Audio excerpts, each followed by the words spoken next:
Bonjour à toutes et à tous et bienvenue sur cette nouvelle vidéo. Nous allons poursuivre notre étude des 22 arcanes majeures, donc si vous n'avez pas vu les précédentes vidéos, je vous invite à le faire pour comprendre le système d'étude. Nous avons vu les cartes du battleur à l'empereur, donc nous allons aborder aujourd'hui la carte numéro 5, celle du pape. Hop, par ici. Le pape avec son image de gentil grand-père. Alors le pape dans son vécu est quelqu'un intérieurement qui est instruit, qui est intelligent mais au sens propre du terme, c'est-à-dire que le mot intelligent littéralement veut dire qu'il est capable de lire entre les lignes, c'est-à-dire qu'il est capable de faire preuve un peu de perspicacité et de comprendre certaines choses sans qu'on ait forcément besoin de lui dire, ce qui est un petit peu le propre des personnes spirituelles en quelque sorte.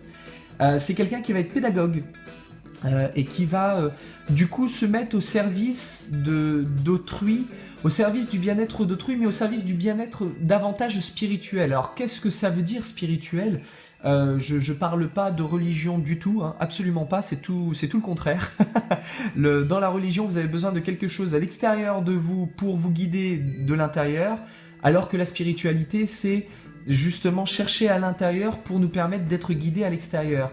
Et le personnage du pape va être quelqu'un capable de comprendre que les autres sont mal intérieurement, et donc de venir les écouter et de venir leur parler, pas pour leur dire ce qu'il faut faire, mais pour leur montrer comment on peut être et comment on peut vivre différemment la situation pour aller beaucoup mieux. Dans son action, du coup, il va transmettre. Il va avoir tendance à enseigner, à donner un petit peu les leçons que lui-même aura apprises de la vie. Il va enrichir en fait intérieurement les autres. Le but du jeu, c'est évidemment de pouvoir leur donner de quoi voilà, grandir intérieurement. Donc lui, il plante les graines à l'intérieur des gens, et il ne fait que les arroser après en leur disant « Voilà, c'est bon, tu es sur le bon chemin, continue, cherche à l'intérieur et tu vas voir que ça pousse à l'extérieur. » Dans le négatif, malheureusement, ça revient à ce que je disais, c'est-à-dire c'est tout le contraire du spirituel, c'est plutôt le côté religieux.